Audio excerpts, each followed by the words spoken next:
Hey everyone, and welcome back. If you're new here, welcome to Decode Healthcare with Harshal. This is our explainer series where we take the absolute mystery out of medical coding and, actually make it make sense. Today, we're diving right back into the Integumentary system to decode a really fantastic topic. So just to quickly catch everyone up, in Part 4, we tackle the coding guidelines for nails and pilonidal cysts. But today we're leveling up. We are going to master the art of coding wound closures, which the CPT book officially calls repairs. By the end of this explainer, you are going to be completely confident in distinguishing between the three distinct levels of wound repair. We've got simple, intermediate, and complex. Think of it like a ladder of complexity, and we are going to climb it together step by step. Okay, here's our quick roadmap for today. First, we'll establish the golden rule. Then, we'll break down our three categories: simple repairs, intermediate repairs, and complex repairs, before wrapping it all up. Part 1. The Golden Rule of Repairs.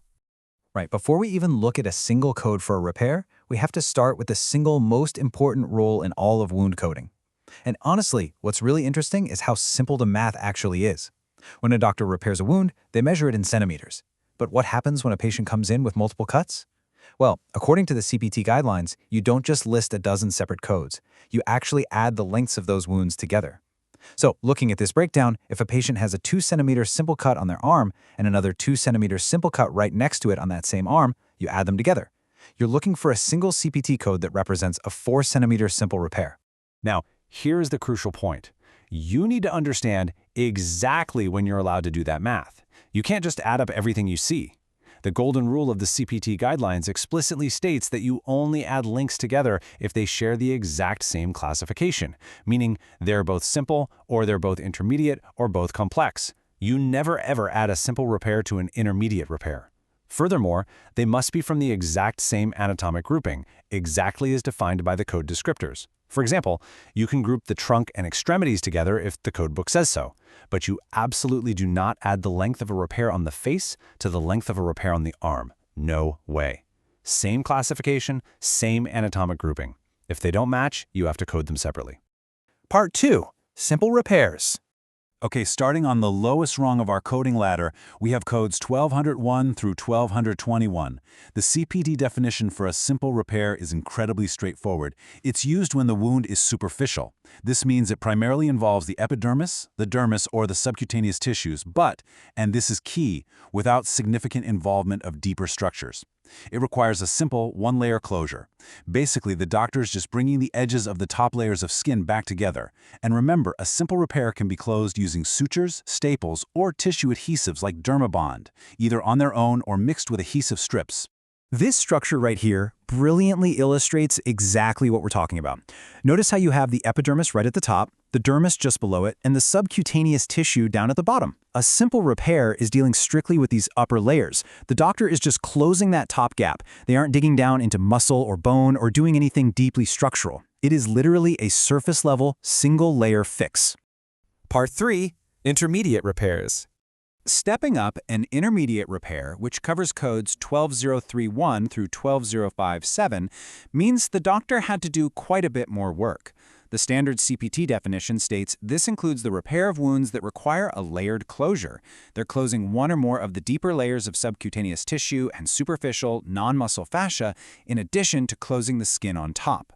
So think of it as multiple layers of stitches. Some are deep inside and will dissolve, and some are up on the surface. But crucially, the CPT guidelines give us a massive exception to this rule. A single-layer closure can actually be coded as an intermediate repair if the wound is heavily contaminated and requires extensive cleaning or the removal of particulate matter. So even if the doctor only did one layer of stitches, if they had to spend significant time scrubbing out gravel, dirt, or debris from a badly contaminated wound, you get to bump that right up to an intermediate code.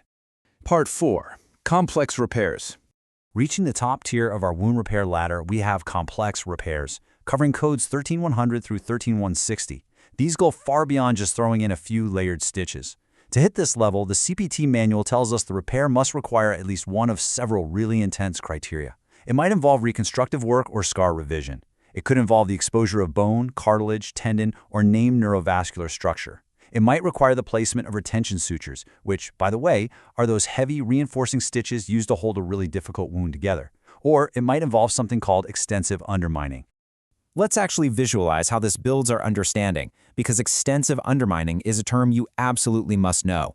Undermining is when the surgeon uses a scalpel to separate the skin and subcutaneous tissue from the deeper underlying structures.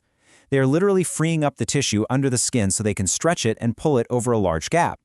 For it to qualify as extensive for a complex repair, the distance they free up must be greater than or equal to the maximum width of the defect itself, measured perpendicular to the closure line.